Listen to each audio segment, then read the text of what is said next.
Hello বন্ধুরা, তো আবারও চলে আসছি সকাল সকাল একটা নতুন ভিডিও নিয়ে। সবাইকে জানাই শুভ সকাল। তো ঘুম থেকে উঠলাম, ঘুম থেকে উঠে এখন এই যে ব্রাশ ট্রাশ করতেছি, করে নিয়ে এই যে খাওয়া দাওয়া শুরু করলাম। এখন হচ্ছে কাজে বেরোবো। তো এখন বাজে প্রায় 11টার মতন, তো সেই কারণে ফটাফট খাইয়া দিয়ে বেরোয় গেলাম কাজে।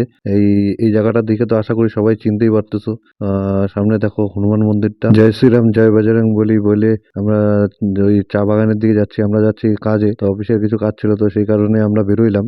আমরা হনুমান মন্দির পার করে আসলাম। তারপরে এই যে চা বাগানটা দেখো কত সুন্দর লাগতেছে দেখতে।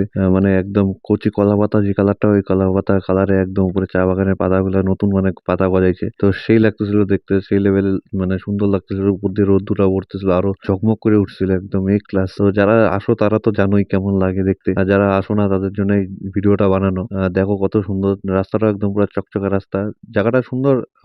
যখন মনটা খারাপ থাকবে এই রাস্তার মধ্যে আইসে একা একা বসে থাকবা, মনটাই একদম সুন্দর। তো আমরা ওইখান থেকে ভিডিও বানাইতে পারি, তো হাইরোডে চলে আসছি। দেখো দুই সাইডের ভিউটা দেখো, জাস্ট কিছু বলবো না, তোমরাই জাস্ট দেখো খালি কি সুন্দর লাগতেছে। তো এরকম করতে করতে আমরা দক্ষিণ ঢালকরের দিকে চলে আসছি। এই দক্ষিণ ঢালকরের আগে যে ব্রিজটা আছে, এই যে দুই পাশের নদীটা দেখো।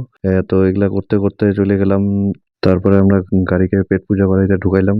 এখন গাড়ি এখান থেকে পেট পূজা করবে। পেট পূজা করার পরে তারপরে আমরা যে কাজের জন্য মেন উদ্দেশ্যে আমরা বেরোইছিলাম, তো সেই কাজটা আমরা এখন করতে যাইতেছি। তো কাজটা করে দিয়ে বেরোইলাম।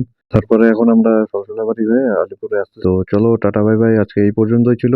চলো ভালো থাকবা, দেখা হবে নেক্সট ভিডিওতে। Tata bye bye.